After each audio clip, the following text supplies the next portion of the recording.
A very warm welcome, everyone. Thank you so much for joining us today. My name is Michelle de Klerk, and I'm the founder of the Women's Chapter.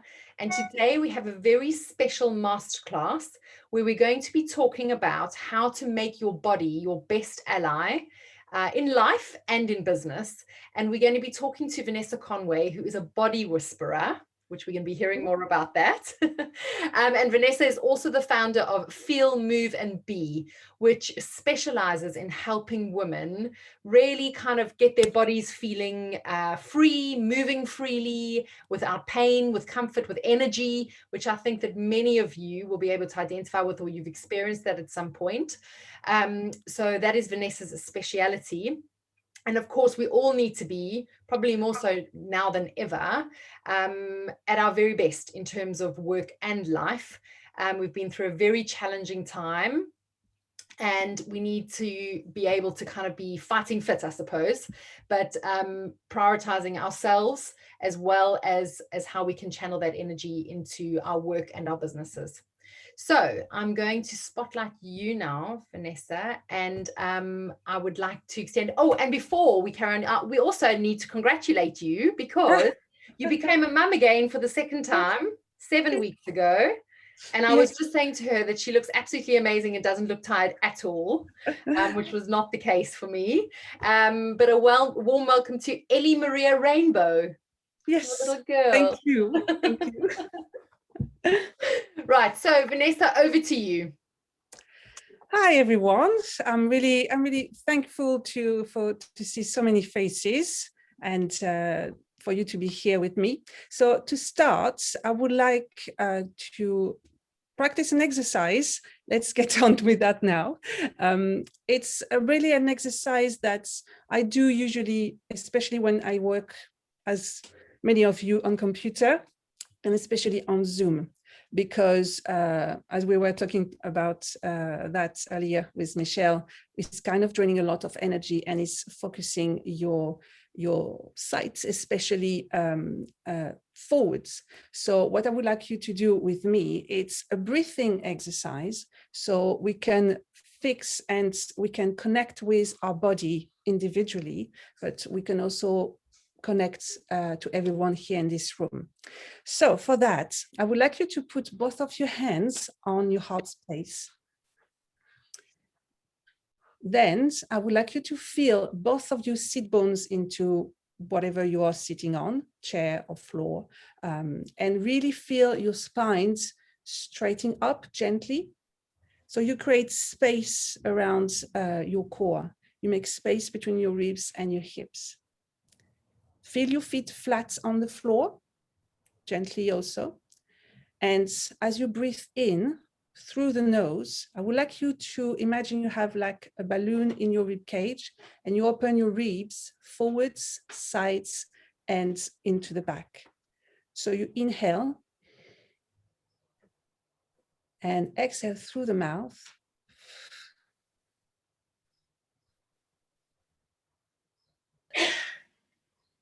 And again, inhale and exhale.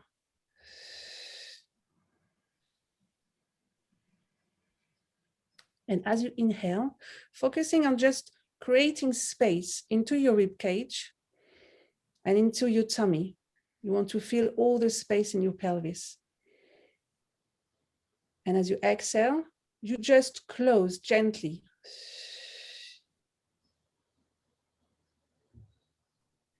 You inhale, you bring everything that you need, oxygen, positivity, energy, confidence. And as you exhale, you just let go what you don't need and also what you want to give. One more time.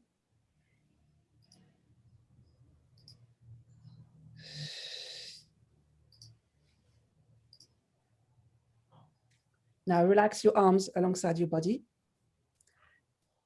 And just to be a bit more open with your back and still with your core, bring your hands up as you inhale.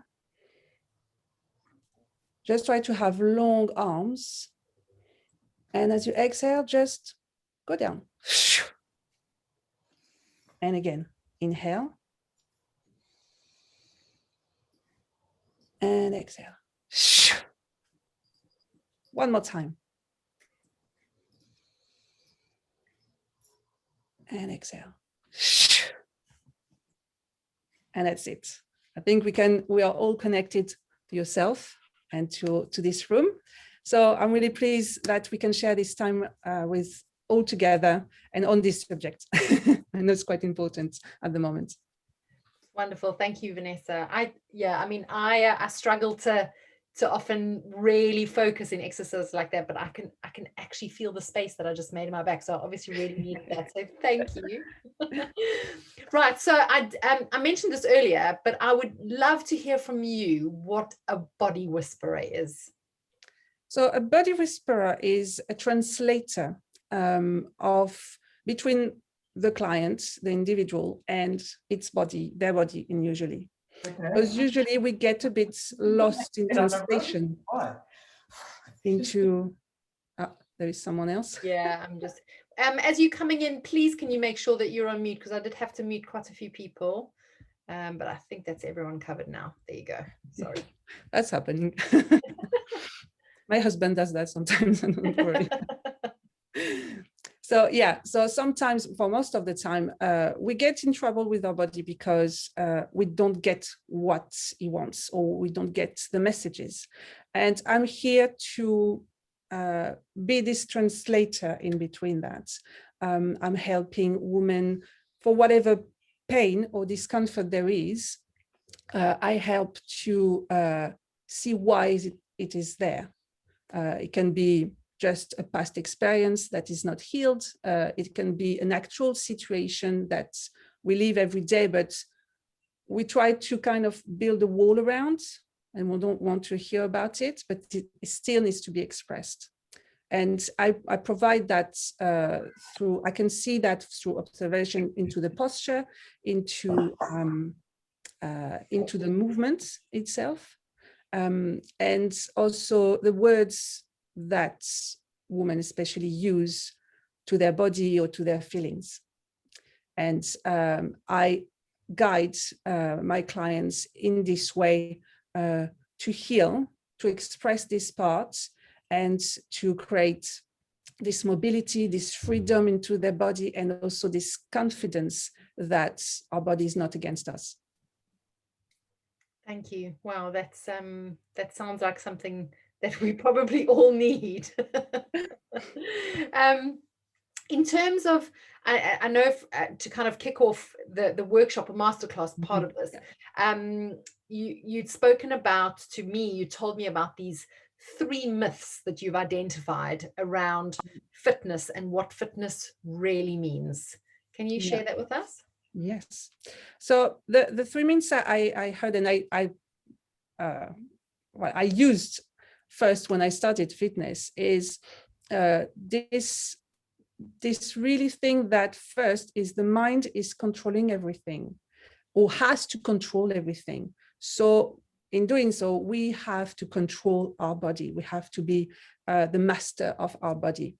And that it's something that is not true. First, because our body is not something that, it's not a machine.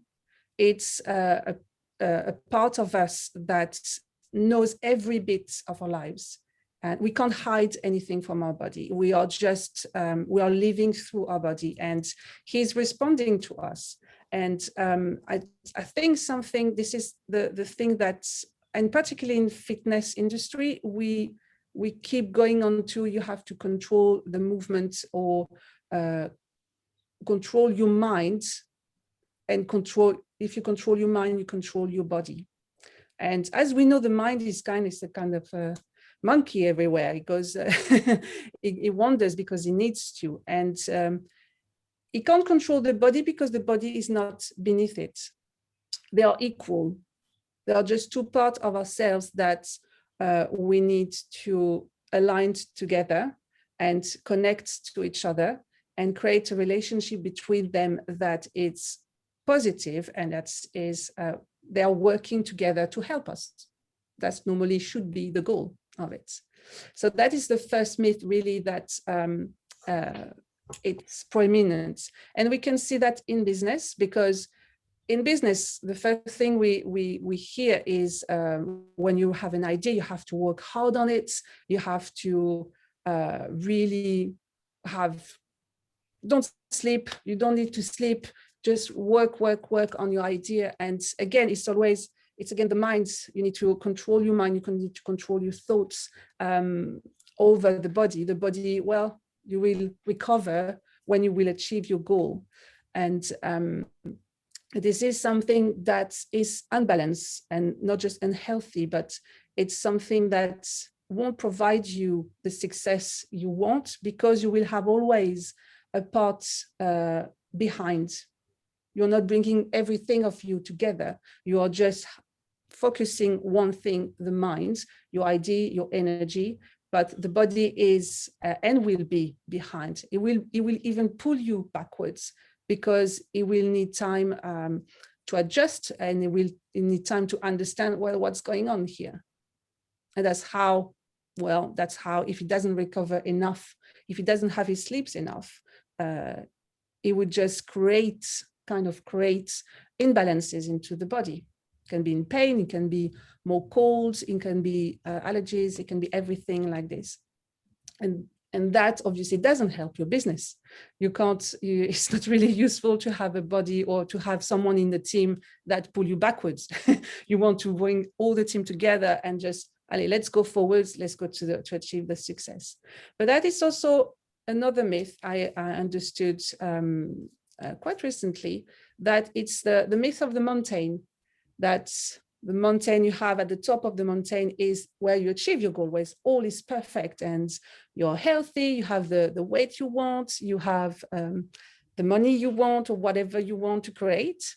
And to go there, it's complicated, it's a lot of obstacles, and you fall down regularly, and you come up and stuff like this.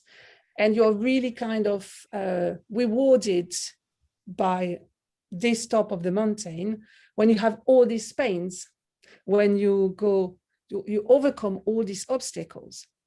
But the thing with the mountain is, usually it's really small at the top, and then there's not much space, so it's really difficult to keep the balance on it.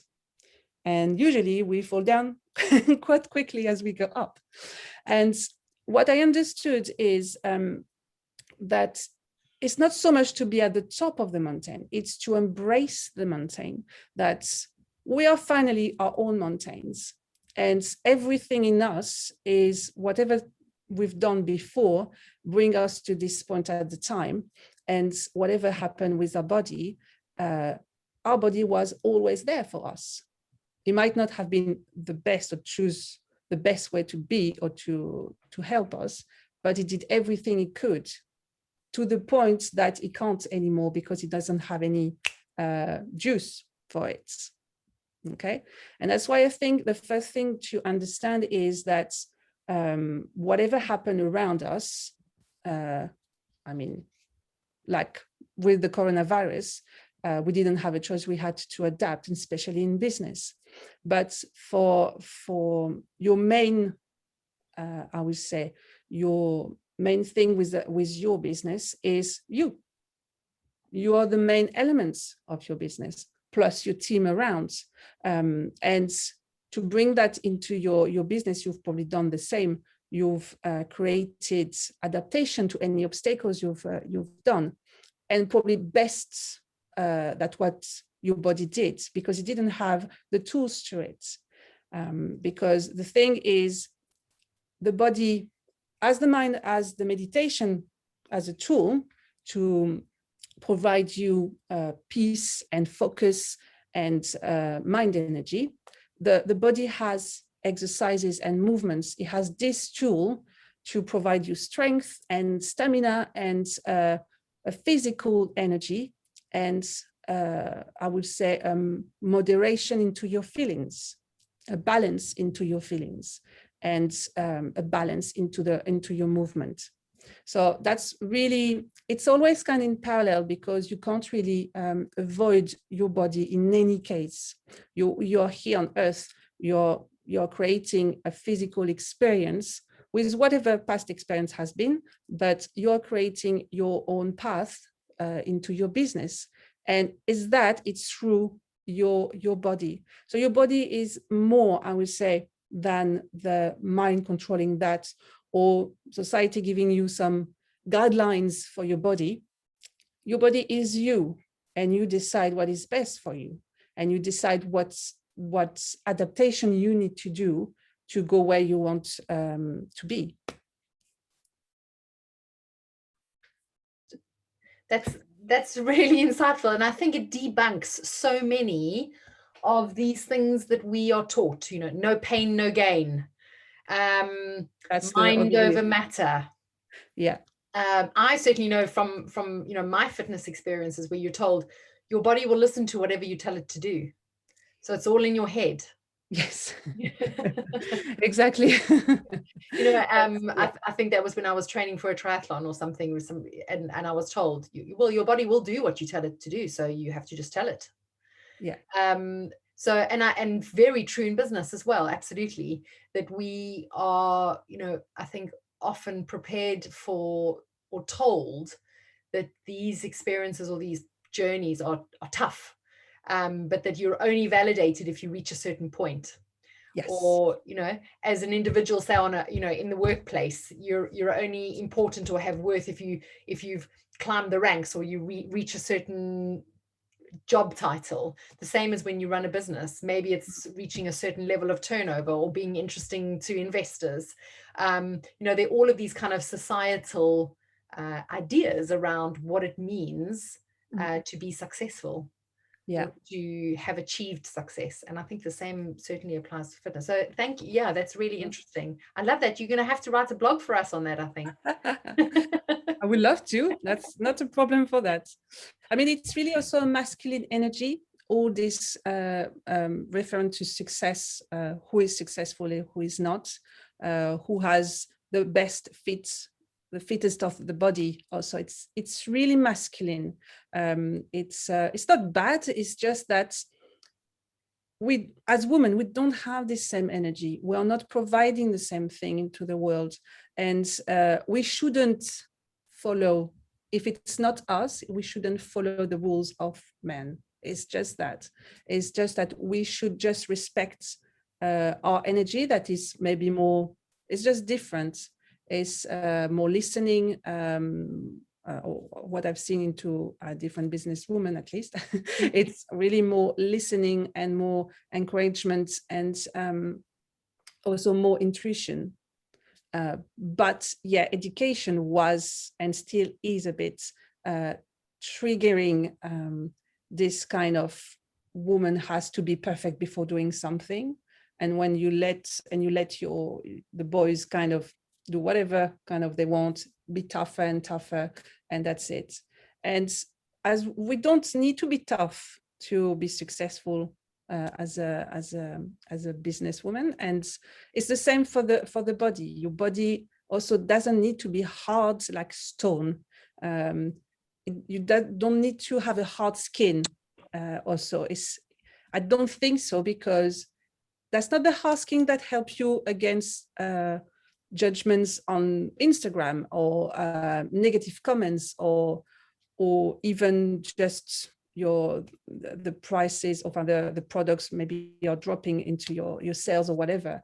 It's not about having a tough skin or hard skin. It's not being that tough. It's more kind of absorbing whatever it is and realizing it's not about you, but it's about what action maybe you have done, or just something you can tweak in your business.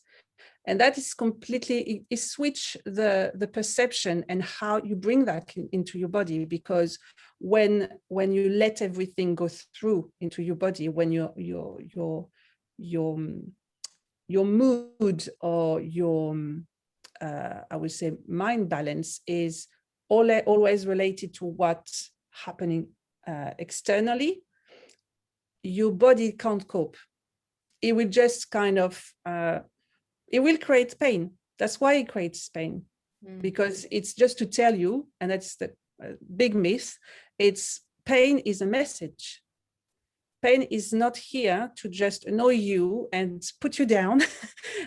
It's because the body doesn't have much more opportunity to tell you, well, now it's finished. You have to do something different, or teach me something differently that I can really help you. Because you see the big difference with the ego. Also, the ego is quite, is really annoying. Still a part of ourselves, but is annoying, but he wants to keep you safe. Whatever you are doing, he wants to keep you safe. The body wants to help you. The body wants to help you, whatever the price. And that is the problem, because when you don't have the right reflexes or reactions to situations, well, the body just do whatever it can. So it will use the muscles, probably not the best for it, but it will use the muscles to help you stand up, for example. If you've been too long sitting on a chair and your back is probably a bit, obviously, stiff and your abs haven't been working.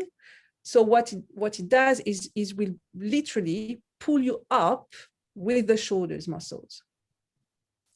And that's how it feels a bit, really, the hips kind of gets really stiff. You don't really feel your legs. There is no blood circulation flowing. There is no energy into it. And that's how we kind of feel old about it, because that it's not really, it's not logical. It's just the best way that the body knew. It's to pull you up from your chair through the shoulders. And it's the same thing with the breathing, because when you get stressed or overwhelmed or overstimulated by outside things of yourself, the reaction is to shrink. If he doesn't know better, you will shrink, especially onto your rib cage. And that we can feeling that because the back, all the back around, so the spine, it gets tough. Your muscles get tough, literally. You kind of, you get some thickness into your muscles because the breathing is not really operational. It's not really efficient for you to really, again, having energy and having the right muscles to work on. So really, when you think about any kind of pain you might have, try not to be too judgmental about it, and consider that it's just a message and not like a pin just, or a needle just pulling you like this all the time. And Vanessa, is that true for, I mean, pain? Because obviously for those of us that have done yoga or any, I'm sure that we've heard about how we carry our emotions in our hips, or where our body traps, the emotions. And I was thinking about what you were talking about, the mountain analogy, and how much shame we often carry around not being who we think we should be, or placing unfair expectations upon ourselves to have achieved a certain thing or reached a certain point. And how I guess that shame manifests into pain points as well in our bodies, because we carry that with us. Obviously, and shame is one of the most dangerous emotions in terms of how it manifests in a negative way, and what we carry on a long-term basis. But it's interesting. I'd never heard about the muscles around the spine like that before. That's equivalent, and it makes sense. It's like getting calluses on your hands. Yes, exactly. It's like really, usually I can feel it's like two ropes, really two big, strong ropes into your back, because especially when you're working on computer, you're feeling like this, and there is no space, there is no posture for your abs to work efficiently also. So your back is pulling you like this all the time. It's just trying to do that. And the tricky thing with the back is a bit like an attic. You put every emotion into your back. You put any kind of memories, good, mostly bad, I have to say. They're just getting stuck here. And plus this overuse of the muscles, the back muscles, into your posture and into your daily movement, it just accentuates this nods into the back and this repetition also that become chronic pain also. So how do we go about achieving this alignment between our mind and body, and to really view them as two equal parts of ourselves? Well, the first thing I think it's a little test. It's the first thing is you need to be honest on how you see your body, because we tend to just say, oh no, I'm feeling good with my body, until something breaks or something just be revealing or stressful. And I call that the mirror test. It's just to be next morning, tomorrow morning, you look at yourself in the mirror, you stay and you just listen to what you're saying to yourself. And you can just do that with your face. If you want to go further, just go naked in front of your mirror. And you will see what's going out of it. It can be surprising. Sometimes it can be just really positive self-talk. But I've heard not so much, so many, I have to say, when I ask that. It's something, it's something really interesting of really, what is the first things when you see yourself in the mirror in the morning, what is the first thing coming into your mind? And you can really see, okay, there is something a bit more, it's a bit too much negative, or it can be funny and things like this. It's, I mean, let's laugh about ourselves. That's what would be really good. And what do you see into the mirror also? That do you see just, oh, I haven't slept really well and I can see that on my face? Or do you see just a sparkle in the eye? That really give a good first image of how you are with your body and how your mind is with your body also.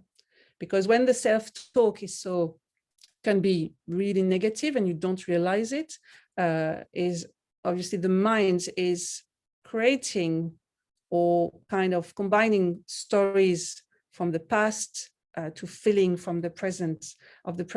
So it's really messy. Self-talk is not something we should trust.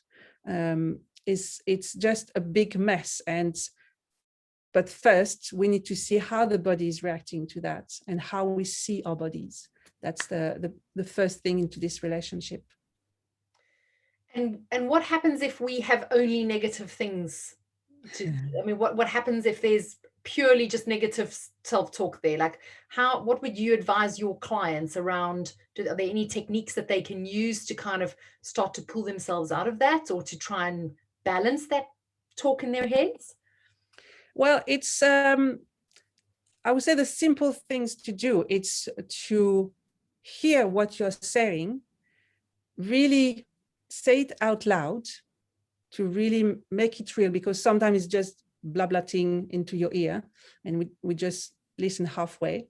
But really, well, I feel awful this morning, or I feel old, or whatever worst that can come out.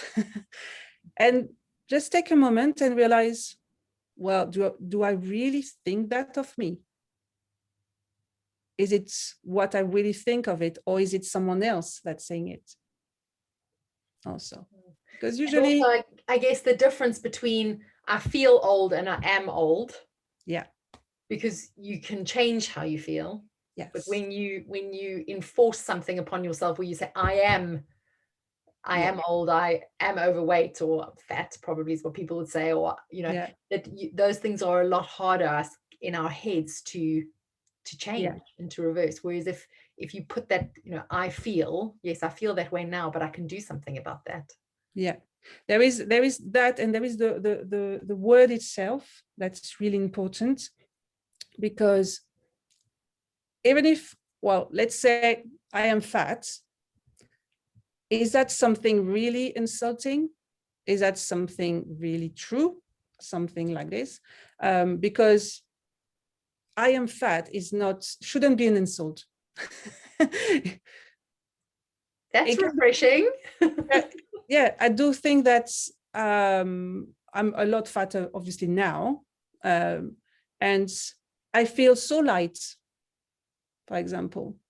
I feel, even if I'm fat, I really feel really light. And it's something that's, okay, we can readjust that. We can readjust the intensity of the word, because the word itself has a lot of, obviously the meaning of it, but a lot of impacts on our feelings and how the body receive this word.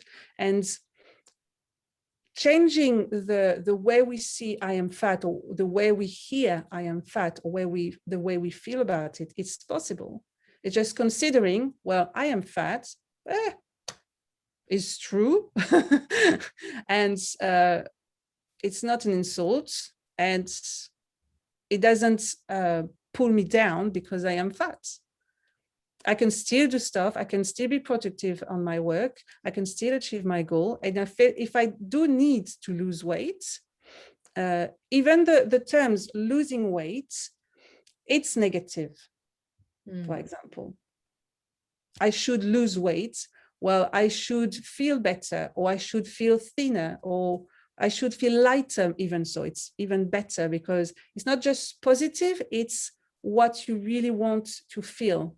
And it's not just weight, I need to lose weight, because losing weight is obviously negative in the term of probably, I don't know, obese or whatever, but it's also negative in terms of achieving a goal. So every word we say has an impact on our body, and we can change the way we feel about them. And I think that's really having the honesty to say out loud what we need, or what we blah blah around that, and kind of accepting the feeling of it, and switching to, okay, I'm fat, but I'm light. It gives you kind of butterflies in your stomach, and just relax a bit this intensity or this pressure of this negative self-talk. Well, and also there's so much narrative around acceptance and body positivity, which is really encouraging, because it also helps to, as you were just saying, that this idea, when we call ourselves fat, or we say even worse things to ourselves, that those aren't necessarily negative things, and that all bodies are beautiful because they're capable. Yeah. And that's that sort of thinking about what your body does for you, and the power that exists within it, regardless of what form or shape it takes. Exactly. So that's really refreshing. Thank you, Vanessa. Now, what about, you have some overlooked secrets that you've identified around what it means to get fit and energized. Can you share those with us? Well, the first thing I would say, when you want to get fit or fitter and energized, first you need to obviously identify what it means for you to be fit, because we tend to see that all the models, or all these fitness kind of celebrities, having kind of being a bit the same. You see a bit kind of skinny, and have the right skin tone or whatever, and really jumping all around. Is it this kind of fitness first you want to have, or this kind of energy, or is it more that you want to be able to do everything into your day, what you have planned, with energy, with a better mood, and feeling light and feeling bright. And in this case, it's a different type of energy of fitness, and it's a different type of training in this case. And that's really important. And when you want just to have this kind of energy, clean energy, and that you really feel your body is all together with you, that it means you need first to look at your breathing. It sounds really simple, I know, but this is really one of the first things I always teach my clients, and I always check within my clients, is the breathing. And most of the time, it's really not the time that the breathing is not there. It's really short. The rib cage is even not sometimes at the right place, but it's really that you can't really go over 3 seconds or 5 seconds out, inhaling especially, or exhaling. So I would like to, even if we can practice that together, a short exercise, and try to first breathe on 5 seconds, inhaling and exhaling. So let's try that together. You can just breathe normally. I would suggest that you try to breathe opening your rib cage like we did at the beginning. So really front, side and back, really inflating a balloon and just deflating gently the balloon when you exhale. So let's come together. Really feel your seat bones again and feel your spine long, especially. And as you inhale through the nose, open the ribs. 1, 2, 3, 4, 5. And as you exhale, gently close. 5, 4, 3, 2, 1. And again, inhale. 2, 3, 4, 5. And exhale. 5, 4, 3, 2, 1. One more time. Inhaling. 1, 2, 3, 4, 5, and exhale. 5, 4, 3, 2, 1, and relax. So if you have any feedback to give me, please feel free to tell me how it felt, and if you were able to do really everywhere into the rib cage. And if you feel a bit dizzy, it might have been a bit short for that, but if you feel a bit dizzy, it's just bringing a lot of oxygen into it. And if you feel some discomfort to the back, just revealing some kind of nodes and stiffness that the rib cage couldn't move, or the shoulder blades couldn't slide onto the rib cage. That happens quite frequently. But that is the first thing you can do, because it's also 5 seconds, 5 seconds. It's really bringing balance into your body. It's bringing, you bring your stress levels down and you bring your energy levels up. So you find this kind of just correlation between them, and you can open more, and you can really being more focused on what you want, on any task you need to do. That would be the first tip. The first thing you need to look at, it's your breathing, how you really breathe and how you can improve it. And so don't really be shy when you're breathing. It's really to inhale through the nose and exhale. Really let go of it, be kind of loud. So just to really release. We don't want to push with the lips. We just want to, the lips are just conducting or channeling the air coming out. It's not, it doesn't need to be an effort like this when we do in some practice, in some sports, but just really flow. Just want to be soft on your lips. We don't want to stress the face in the same time. And so that would be the first tip. The second tip is how you train.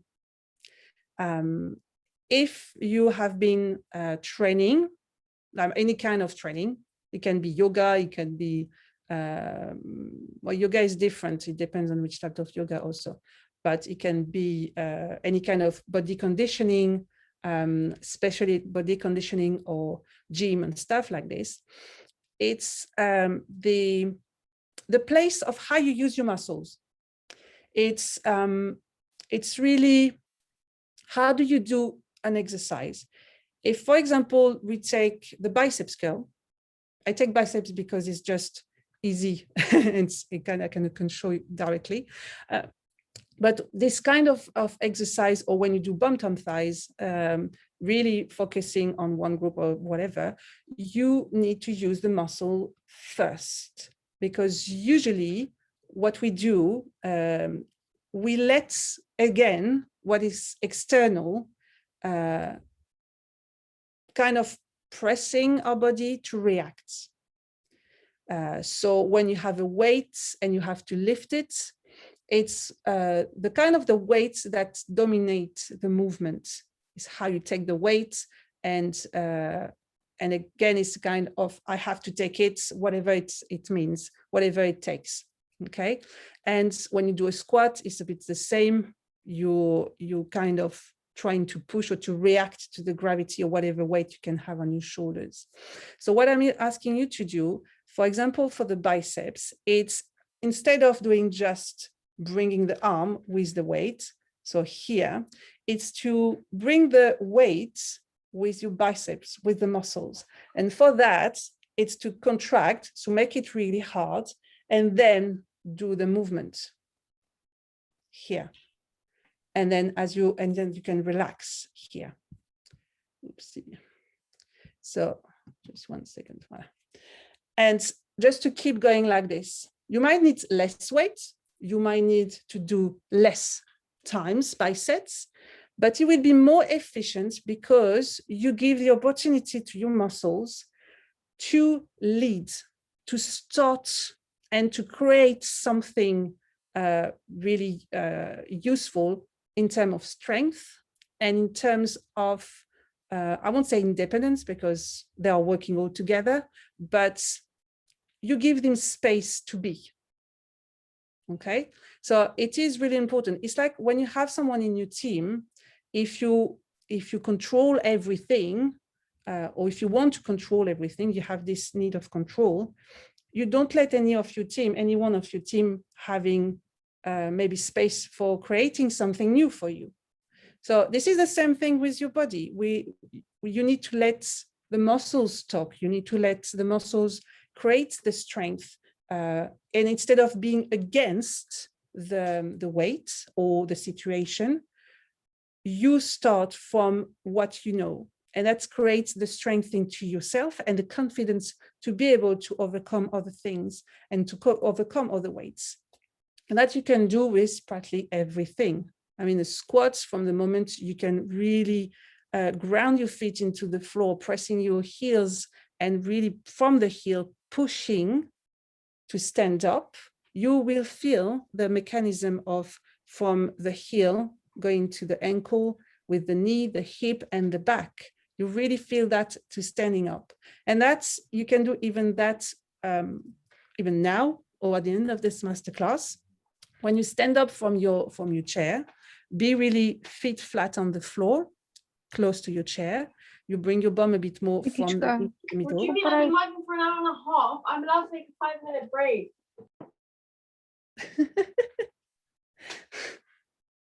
I think we had someone this. And you feel onto the floor, bringing your bum a bit more in the middle of the chair. And from here, you can just slide your body weight onto your feet first, and then push from your feet and stand up. Instead of putting your hands onto your legs or putting your hands onto the armchair, if you can, just really using the muscles, the quads, the calves, the bum, and the core to, and really the skeleton width, to really stand up. That will create energy, and that will create also a kind of waking up from a sitting position that have been maybe a bit too long. So this is really important. First, the breathing, check on it, and try just to open a bit more and create space into your torso. And the second point is to see how you train and how you are present, because when you start from the right origin, using your muscle to create a movement, you have to be present of what you're doing. You have to be fully focused on yourself. Sometimes it's difficult for women. Sometimes it's a bit too much, but you don't need to do that. You don't need to wait for your next training, for example, to do that. You can do that right now, just by standing up from your feet, using your legs and not your back to stand up. You can do that when you climb up the stairs, bringing really the foot on the step, pushing on this foot, creating this leg extension, creating, using the muscles, the glutes, to go up the stairs. And that's every time you can do that. When you are cueing, you can create muscle tone into your core, just breathing out a bit and create the space between ribs and hips, bringing your pelvic floor and the tummy in together, not bracing, but just bringing together here gently. And you create again the posture. You support really your posture. And you can do that every day. That's the beautiful thing with the body. You don't need to wait to be in the gym. You don't need to have the perfect space. It's just, you have that just on your own. That's wonderful. And we've had a couple of comments in the chat as well about just how wonderful these insights are. So thank you, Vanessa. And I think what's really resonated for me out of what you've been saying, particularly the last point, is really, I think that's a way to engage our mind in how we move our bodies as well. Because if you're conscious of how you're moving and you're thinking about, as you were saying, as you're walking up the stairs, think about how you're pressing down with your foot and, and the reactions in your muscles, that gives us an opportunity to really be in the moment a lot more than we probably are in our days. Yeah, exactly. If it's just going into the sort of things about thinking about how you get off your chair, how you climb the stairs, what you're doing when you're standing in a queue, all of those things, that they provide these spaces for us to really be in the moment and not thinking about anything else.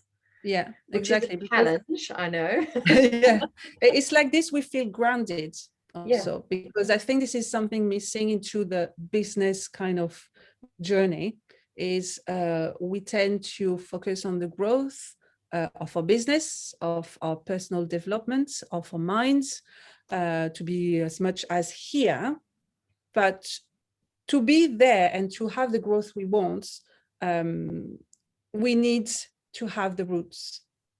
And the roots is from the physical. It's how you handle emotions, and is how you use these emotions to provide the support you need to the growth you want. And that's I think really overlooked. It's how you can use this focus, and how to be present in your training. So like this, you're more focused into your business too. Thank you. That's wow. And so what about in terms of we've spoken a lot about listening to your body and being aware of, the mind-body connection. How do we, when we're listening to our body, how do we understand what it really needs and when? Because obviously we know you've told us that pain is a message, but how do we know what to do about the pain that we feel?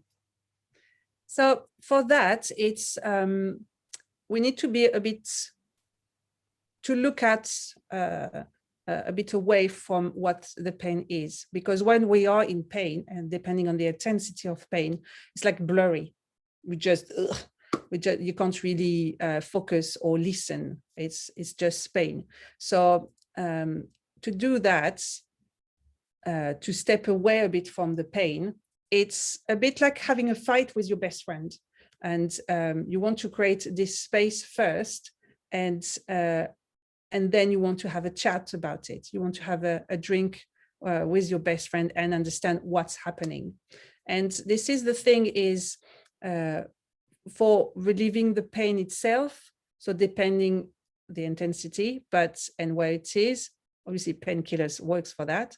But I would say having something more like breathing, that's the main thing. And once you calm down from the stress of the pain, is if you can put a hands on where the pain is, and just ask, what's happening? I'm listening. It sounds just simple again. There is no gadget about it. It's just really having this, letting the opportunity to what's going on. And usually, if the mind is just coming down from the stress of the pain, it will, the image or the word or whatever situation comes out or needs to come out will come out. from the stress. It's really being or letting space again to or having time with your body and just say, well, what's up? What's going on into that? How can I help you with? I think it's in relationships, it's always like this when you have, or even an employee. I remember that having a boss like this, that having an employee that, I don't know, is in pain or is in trouble or he doesn't do the work he needs to do. And usually if you're a good leader, instead of charging this person or putting this person down, really is, how can I help you do your work? And it is the same thing with pain. You have really to let your feelings to the pain away. And that you can do that by breathing or by just expressing first anger, sadness, whatever coming out from this pain. You write that down. I'm really angry with my back, or I'm really pissed off, whatever things it's going on. And you put that away, and then you just close your eyes. You put the hand off where the pain is, and you let the word, situation, or person come to you. And that's at least will help to, or will give you the beginning of the what to do next. Because to release whatever is around that is, you need first to express it really properly. For example, when I do that, when I put words, sometimes the words will come to me and not to the client. I would just say the words, and I would give some advice around to how to release it, to release the situation. But you will have to find the best way for you to do it. And that it's really usually kind of creative way, meaning that you can write it down, you can I don't know, drawing, you can just screaming once with it, really speak it out loud. Sometimes it's just efficient for that. Yeah, whatever is needed, but it needs to be expressed. And then you can act on the consequence of the pain around that, and how to not delete, but to relax the nose and to change the habits about that, because it becomes the habits if you let too long on that. Thank you, Vanessa. And I think that piece of advice that you had about kind of calming down and then dealing with the situation. Because I know that when we had our previous event, you spoke about that was part of your toolkit for how you deal with challenge or adversity, is that you make some space between the issue and yourself, and give yourself room to breathe, I guess, but also the issue to breathe, and then you work out how to deal with it and say, right, so what am I going to do about it? And it seems like you apply that same philosophy to this, and I think that's really valuable for us to think about. Firstly, make space, take a step back, calm down, and then listen, and then okay, now that I've heard, I'm going to work out what I'm going to do about it. Come up with a plan. So thank you. I know we've only got a couple of minutes left, and so if anyone does have any questions, please pop them in the chat. But I mean, certainly from my perspective, and I'm sure that I can speak on behalf of everybody else, that you've given us some really wonderful tools to be able to kind of find that alignment between our body and our minds and work better together. Ashana, I see you've raised a hand. Do you have a question?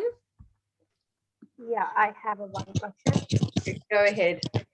Yeah, you're talking about the pain on the back generally is our history or something about past, which we are not able to, heal it or something. I'm having a tenderness in my upper back. So how you will say how can heal it if it is a history which I can quickly not make out how it is? What? Like when I sit straight. Sorry. Okay. Can you get what I'm asking? Can you just repeat the ends, because it was a bit We lost Yeah, you. I'm asking. I have a tenderness kind of thing in my back, upper back specifically. upper back. Yeah. So what happens whenever I sit, for breathing or for for meditation around, I get the tingling sensation over there. It's been, I guess, over a year, not more than that. So Okay. I don't recall it anything which it makes me that uncomfortable over that area. Okay. It's how many times do you get this feeling? Is it only when you have this posture of meditation, or is it when your daily activity? It's basically when I sit straight. So just like that, also if I'm sitting on the chair, okay, and if I'm holding also something in my hand, that also gives a tingling sensation kind of thing on my upper back. Okay. Can you describe the feeling? It's basically like, when your hand is, I can't say it's like a numbness, but it's something like, tingling. It's basically, I can describe that one. Does it have? I'm sorry. Does it have a way? Is it just on one point, or does it go from A to B? No, it's when it is there, it is total at that area between the shoulder blades, Okay. and it's just a little tightness I feel. Sorry, I lost you. Area I'm talking I lost you at the end. I'm sorry. Sorry. So I said I feel the tingling between the shoulder blades, Okay. and the little tightness, sometime in some posture. I feel like the side of the ribs. I feel little tightness at the same area I'm talking about. Okay. Yeah. Okay. Might I suggest that Ashana books a call with you, Vanessa? Yes. Then you guys can chat about it, because I think the connection's a little bit unstable there, and I was struggling to hear. So and I think we've only got a minute left anyway. So what I'll do is, Vanessa, I'll share your details with everyone who's attended today. So if you do want to get in touch, then please do reach out to Vanessa. And I know, do you have a program around this that you're launching or have launched? Yes, I will launch that. Well, it's a really individual program. Okay. So it's open, obviously, in the next week, from next week. And it's really a 2-month program online to reset your relationship with your body, to really go through how you're living right now, how you're managing everything, and how we can usually improve the way you train, the way you have your posture, and the self-talk about it. And it's a really it's around 6 up to 8 hours on 2 months, but it's really adaptable. It's not really an hour every time. It's just breaking down, because obviously, as you can see, I speak a lot and it's my topic. So I give a lot of information and insight, and it's just really to focus on each need of the body, and really how you can learn from it, and how you get to understand how your body is and what you can do with it. That's the main goal of the program. Amazing, thank you. Well, I can share some information on that in the follow-up email as well, so if anyone's got questions about that. But I think we're bang on 12 o'clock now, so it's time for us to say goodbye. But Vanessa, thank you so much. There were so many amazing key takeaways there, and things that I hope everybody feels they can start to integrate into their day-to-day lives, even if it's just switching our mindset or our perception, a little bit. I think all of those elements help, and certainly what you've shared with us I think that's been one of the resonating messages that's come out of this, is that it is really just about small tweaks and changes, which I think is manageable for us all. What's the saying? Eat your elephant in small chunks. I think is the English say. But yeah, Okay. I didn't know this one. baby steps is the other one. But thank you so much for joining everyone today. I'll be sending you a link to the recording as well as Vanessa's contact details so that you can carry on any conversations with her. Thank you so much for sharing your time with us, Thank you so Vanessa. much. Thank See you. you soon. Bye. Bye.